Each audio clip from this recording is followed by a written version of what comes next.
young, despite my best efforts to grow older. I am Muslim.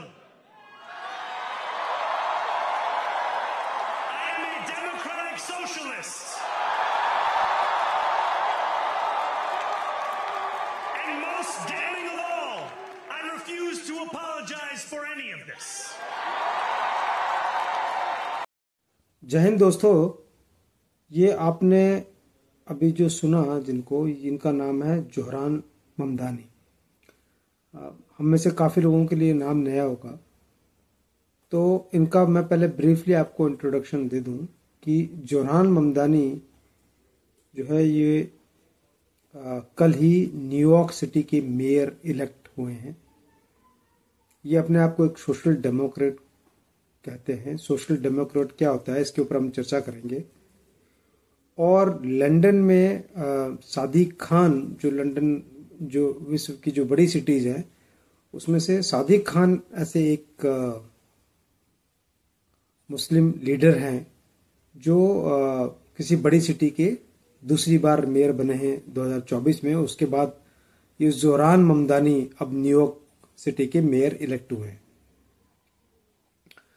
Zohran Mamdani की जो linkage है वो भारत से है। भारत में प्रोमिनेंट एक फिल्म मेकर हुआ करती थी मीरा नायर, वो इनकी मदर हैं। और इनके फादर गुजरात से उनका लेन देन है। उसके बाद किसी टाइम में वो युगांडा चले गए, तो इनका जन्म युगांडा में हुआ, कंपाला में। और 7 साल की उम्र में ये फैमिली जो है यूएसए में आ गई। And Zohran Mamdani has become one of the youngest mayor of the New York city in USA. तो जो आज की तारीख में यूएसए में जो प्रशासन है, रिपब्लिक प्रशासन, उसके उम्मीदवार और बाकी उम्मीदवारों को हराते हुए एक सोशल डेमोक्रेट यंग लीडर की जीत, विजय क्यों हुई और इसके पीछे क्या क्या कारण हैं, हम उनके ऊपर डिस्कशन करते हैं। और लगभग किस किस तबके ने किस बेसिस पे, परसेंटेज बेसिस पे इनको किन मुद्दों पर वोट दिए जो कि इनके जीतने का कारण बना। सबसे पहली बात है कि जैसा मैंने आपको बताया कि ये इनकी इमेज एक सोशल डेमोक्रेट की इमेज है। सोशल डेमोक्रेट यूएस में वो लोग हैं जो वैसे तो कैपिटलिज्म को सपोर्ट करते हैं, बट कैपिटलिज्म में ये लोग जो वेल्दी लोग हैं यूएसए में, जो वेल्दी तबका है, सोसाइटी है, उसके ऊपर ज़्यादा टैक्स लगाने के प्रोपोनेंट्स हैं। और जो मिडिल क्लास और लोअर मिडिल क्लास है उनको गवर्नमेंट की तरफ से उनको बेसिक फैसिलिटी जैसे हाउसिंग हो गई, ट्रांसपोर्ट हो गया, एनर्जी हो गई, इनके ऊपर ज़्यादा फैसिलिटीज देने के दावेदार हैं।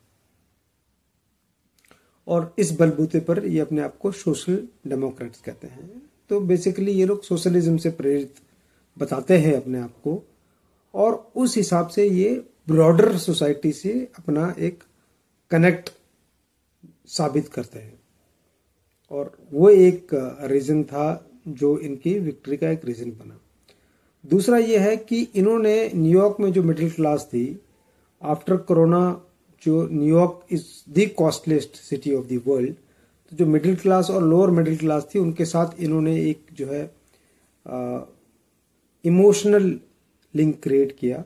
और इन्होंने वहाँ पर जो है गवर्नमेंट की तरफ से जो मिडिल क्लास के जो इश्यूज थे न्यूयॉर्क सिटी में उनको एड्रेस करने की बात की।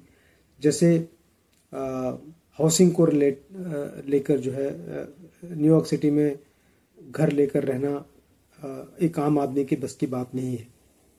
उसी प्रकार ट्रांसपोर्ट फैसिलिटीज़, अपनी गाड़ी, अपनी व्हीकल वहाँ रखना भी इतना आसान काम नहीं। तो ट्रांसपोर्ट फैसिलिटीज़, हाउसिंग, उसी प्रकार जो है लोकल बेस्ड गवर्नमेंट शॉप्स जो एक गवर्नमेंट रेट्स के ऊपर जो है नॉर्मल सप्लाई कर सकें, वो सब को लेकर इन्होंने एक इमोशनल लिंक एस्टेब्लिश किया मिडिल क्लास के साथ। That was the second reason. Then इन्होंने जो है जो यंगर जनरेशन थी, क्योंकि he himself is around 35-36 years, तो यंगर जनरेशन के साथ इनका अच्छा एक मैं कहूँगा कि एक अच्छा मेल बना, या ये उनके साथ एक अच्छा लिंक बना पाए। तो यंगर जनरेशन ने इनको काफ़ी हद तक वोट किया। देन इन्होंने जो है ट्रंप एडमिनिस्ट्रेशन और एस्टेब्लिशमेंट की काफ़ी आलोचना की।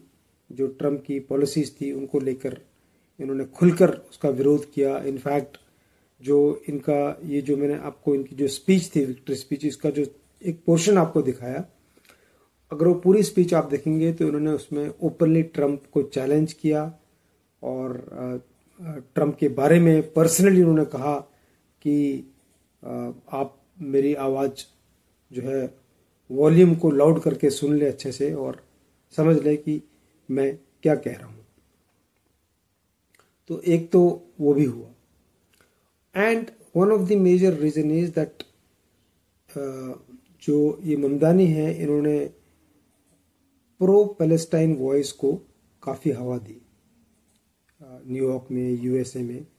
और इन्होंने जो पैलेस्टाइन में एंटी इजराइल जो एक नैरेटिव था उसको बढ़ाने में और उसको लोगों के बीच में ले जाने में काफ़ी इन्होंने पिछले 2 सालों से इसके ऊपर इनका स्टांस बड़ा क्लियर था कि जो पैलेस्टाइन है उनके जो राइट है वो जस्टिफाइड हैं और इजराइल एक जिनोसाइड कर रहा है पैलेस्टाइन और गाजा में। तो ये कुछ 4-5 कारण थे जिनके ऊपर इनकी विजय हुई। वहाँ पर ये जीते। अराउंड 50.5% वोटर्स ने इनको वोट किया, और जिसमें कि जो रिपब्लिकन कैंडिडेट थे वो काफ़ी पीछे रह गए, इनका मुकाबला नहीं कर पाए कोई भी।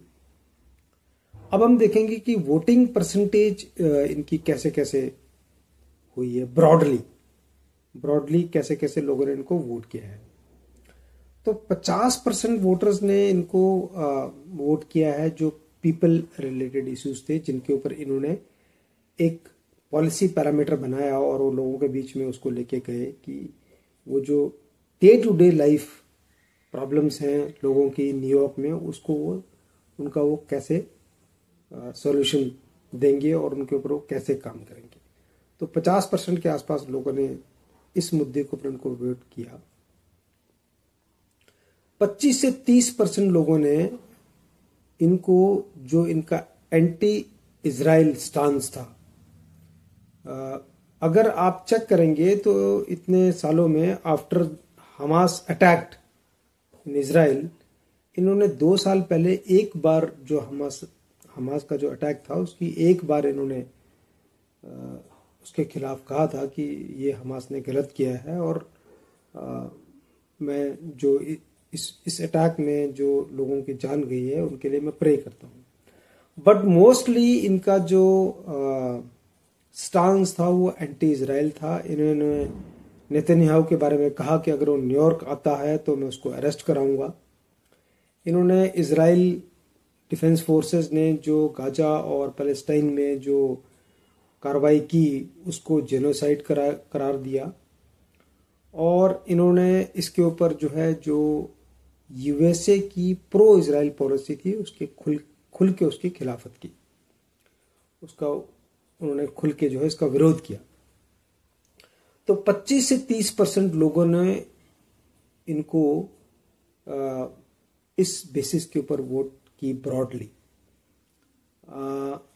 इसमें जो बात खुलकर आई कि कई लोगों ने यह कहा कि यूएसए एक डाइवर्जेंट सोसाइटी है और यूएसए जो है इस मामले में जो यंगर जनरेशन थी उन्होंने जो भी इनका स्टांस था उसको समर्थन दिया। जाहिर सी बात है क्योंकि इनको उस बेसिस के ऊपर अच्छा खासा वोट मिला और वो उनकी विजय का एक मेन कारण बना। तो this was one of the major reason that why Zohran Mamdani has won the New York mayor elections. और फिर लगभग 20-1% लोगों ने इनको अलग अलग मिसलेनियस इश्यूज के ऊपर वोट दिए, जैसे कि इनका ब्रॉडर फैक्टर्स थे, जैसे कि एंटी एस्टेब्लिशमेंट जो इनका स्टांस था उसके ऊपर इनको वोट मिले। उसके अलावा काफ़ी इनकी इंडोर्समेंट्स रिलेटेड फैक्टर्स थे जिनके ऊपर इनको लोगों ने समर्थन दिया। And of course voter turnout was also better because he could strike a chord with the people and specially the younger generation as we said.